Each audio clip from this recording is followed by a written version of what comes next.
আসসালামু আলাইকুম। Welcome back to my Fatema Badin channel. সবাই কেমন আছেন? আজকের ভিডিওতে আমরা নিয়ে এসেছি গ্রামের একদম ঘরোয়া ইফতার রেসিপি, যেখানে আমরা দেখাবো পেঁয়াজ ও ডিম সবজি মিক্সিং রোল কিভাবে তৈরি করা হয়। বাজারের ভেজাল খাবারের পরিবর্তে ঘরেই স্বাস্থ্যকর ইফতার বানিয়ে খাওয়া কতটা গুরুত্বপূর্ণ সেটাও বলবো। আজ ভিডিওর শেষে থাকছে ইফতার সম্পর্কে কিছু দারুণ তথ্য, তাই ভিডিওটি সম্পূর্ণ দেখুন। প্রথমে দরকার কিছু ভালো মানের খেসারির ডাল। এটি আমাদের দেশের একদম দেশীয় ডাল, যা স্বাদে ও গুণে অনন্য। শহরে সাধারণত বেসন দিয়ে পেঁয়াজও তৈরি করা হয়, কিন্তু গ্রামে আসল স্বাদ পেতে খেসারির ডাল ব্যবহার করা হয়। প্রথমে 1 কাপ খেসারির ডাল 3 থেকে 4 ঘন্টা পানিতে ভিজিয়ে রাখতে হবে, যাতে এটি নরম হয়। এরপর ভালোভাবে ধুয়ে পাটায় বা ব্লেন্ডারে বেটে একদম মসৃণ পেস্ট তৈরি করতে হবে। এই ডাল পেস্টই পেঁয়াজের প্রধান উপাদান, তাই এটি ঠিকমতো বানানো খুবই গুরুত্বপূর্ণ। এবার একটি বড় বাটিতে ডাল পেস্ট ঢেলে নিব এবং প্রয়োজনীয় উপকরণ মেশাবো। এতে মশলার গুঁড়া, হলুদের গুঁড়া দিয়ে দিব, পেঁয়াজ কুচি। পেঁয়াজ থেকে এক ধরনের প্রাকৃতিক মিষ্টত্ব আসে, যা পেঁয়াজকে আরও সুস্বাদু করে তোলে।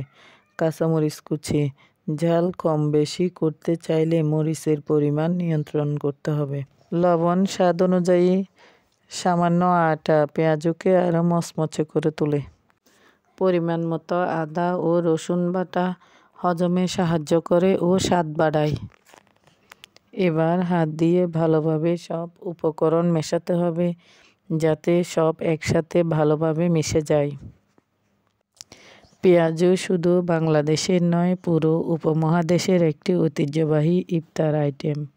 এটি সাধারণত বেসন বা খেসারির ডাল দিয়ে তৈরি করা হয়, যা হালকা এবং সহজে হজমযোগ্য।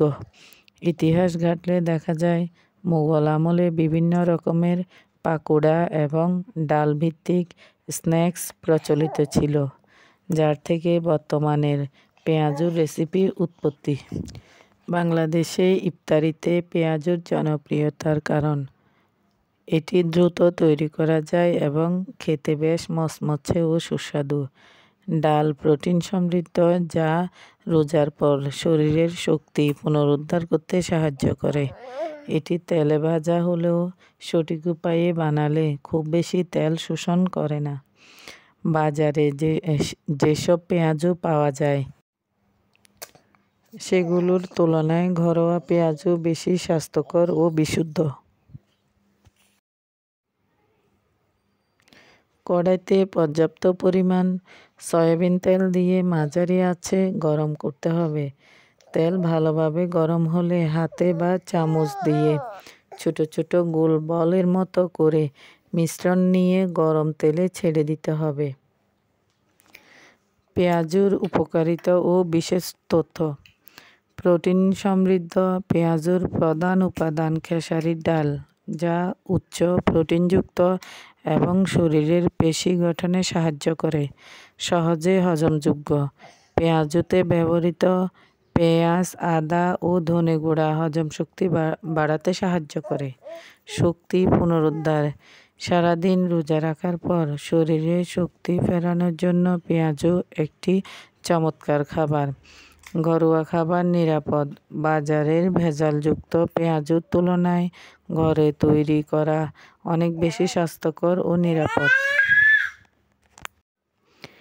পেঁয়াজগুলো এক পাশ বাদামি রঙের হলে ধীরে ধীরে উল্টে দিতে হবে, যাতে সব দিক ভালোভাবে ভাজা হয়। কমপক্ষে 4 থেকে 5 মিনিট ধরে ভাজতে হবে, যাতে ভিতরটা ভালোভাবে সিদ্ধ হয় এবং বাইরের দিকটা ক্রিস্পি হয়।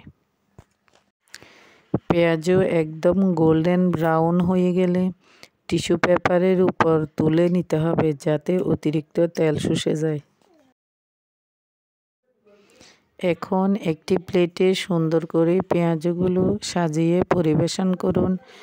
আরও মজার স্বাদের জন্য টমেটো সস, ধনেপাতা চাটনি, বা টক দইয়ের সাথে পরিবেশন করতে পারেন। পেঁয়াজও মাঝে ভেঙে দেখুন, যাতে বোঝা যায় এটি ভেতর থেকে ভালোভাবে ভাজা হয়েছে কিনা। বাজারের পেঁয়াজুতে যা থাকে, পুরনো তেল ব্যবহার করা হয় যা স্বাস্থ্যের জন্য ক্ষতিকর। অস্বাস্থ্যকর রং ও কৃত্রিম মশলা দেওয়া হয় যা লিভারের ক্ষতি করতে পারে। অতিরিক্ত মশলা ও লবণ ব্যবহারের কারণে পাকস্থলীতে জ্বালাপোড়া হতে পারে। ঘরে তৈরি পেঁয়াজের সুবিধা: বিশুদ্ধ উপকরণ ব্যবহার করা হয় যা শরীরের জন্য ভালো। পরিমাণ মতো মশলা থাকায় হজমের জন্য উপকারী। স্বাদ ও গুণগত মান বজায় থাকে। এবার আমরা তৈরি করব ডিম সবজির মিক্সিং রোল। রোল তৈরি করতে আমাদের প্রথমে একটি কড়াইয়ে সয়াবিন তেল গরম করতে হবে। তেল গরম হলে গাজর কুচি, ভিটামিন এ সমৃদ্ধ যা চোখের জন্য উপকারী। ডিম প্রোটিন ও ফ্যাট সমৃদ্ধ যা শরীরের জন্য উপকারী। শিম কুচি, আয়রন সমৃদ্ধ যা রক্তশূন্যতা দূর করতে সাহায্য করে। পেঁয়াজ কুচি, স্বাদ ও ঘ্রাণ বাড়ানোর জন্য। কাঁচামরিচ কুচি, জাল কম বেশি করা যায়। ধনেপাতা কুচি, সুগন্ধি ও স্বাস্থ্যকর। লবণ স্বাদ অনুযায়ী। মরিচের গুঁড়া, হালকা হলুদের গুঁড়া ও মশলার গুঁড়া। কড়াইতে দিয়ে চামচ দিয়ে হালকা নেড়েচেড়ে দিতে হবে যাতে মিশ্রণগুলো পুরোপুরি সিদ্ধ হয়ে যায়। ডিম ও সবজির সংমিশ্রণে তৈরি রোল কোনো নতুন খাবার নয়, বরং এটি বহু প্রাচীন একটি রেসিপি। ইতিহাস ঘাঁটলে দেখা যায় ডিম ভিত্তিক রোলের ধারণা প্রথম আসে প্রাচীন চীন ও মধ্যপ্রাচ্যে। এখানে এগ রোল এবং সবজি রোল জনপ্রিয় ছিল। পরবর্তীতে এটি ভারতীয় উপমহাদেশে ছড়িয়ে পড়ে এবং বিভিন্নভাবে রূপান্তরিত হয়। বাংলাদেশে গ্রামীণ পরিবেশে এই রেসিপিটি বিশেষভাবে জনপ্রিয় কারণ এটি সহজে তৈরি করা যায় এবং খুবই পুষ্টিকর। গ্রামের বাজারে সাধারণত ফাস্ট ফুড পাওয়া যায় না, তাই ঘরোয়া উপকরণ দিয়ে সুস্বাদু ও স্বাস্থ্যকর খাবার বানানো হয়। এটি শহরের চপ, সমুচার চেয়ে বেশি স্বাস্থ্যকর এবং পুষ্টিগুণে সমৃদ্ধ।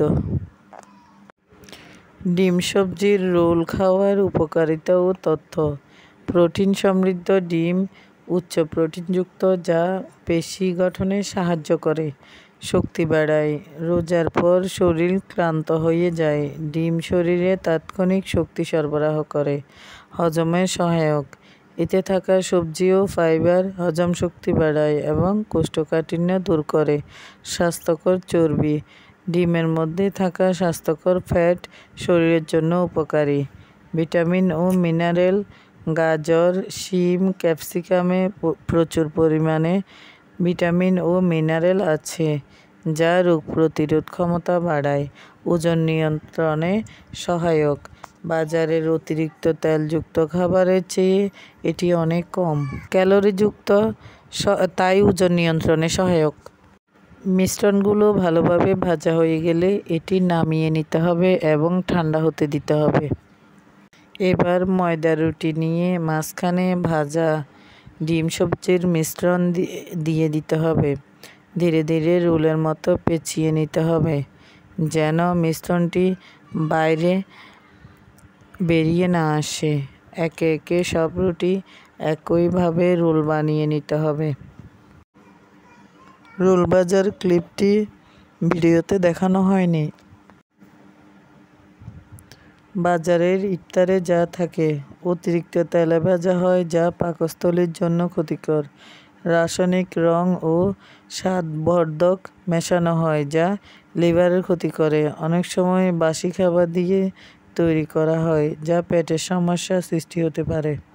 ঘরে তৈরি ইফতারের সুবিধা: বিশুদ্ধ উপাদানে তৈরি হয় যা স্বাস্থ্যকর। প্রয়োজন অনুযায়ী কম তেল ঝাল দেওয়া যায়। কোনো ভেজাল নেই, তাই স্বাস্থ্য ঝুঁকিও নেই। তো বন্ধুরা, আজকের ভিডিওতে আমরা দেখলাম কিভাবে গ্রামে স্বাস্থ্যকরভাবে পেঁয়াজ ও ডিম সবজির মিক্সিং রোল তৈরি করা যায়। আশা করি আপনাদের ভালো লেগেছে। যদি এই রেসিপি আপনাদের উপকারে আসে তাহলে ভিডিওটি লাইক, কমেন্ট ও শেয়ার করতে ভুলবেন না। আর নতুন গ্রামীণ রেসিপির ভিডিও পেতে চ্যানেলটি সাবস্ক্রাইব করেন এবং পাশে থাকা বেল আইকনটি চাপ দিবেন যাতে আমাদের আপডেট মিস না করেন। ঈদের জন্য আপনারা কি ইফতারি বানাচ্ছেন সেটা কমেন্টে জানান। সবাই ভালো থাকবেন, সুস্থ থাকবেন। আল্লাহ হাফেজ।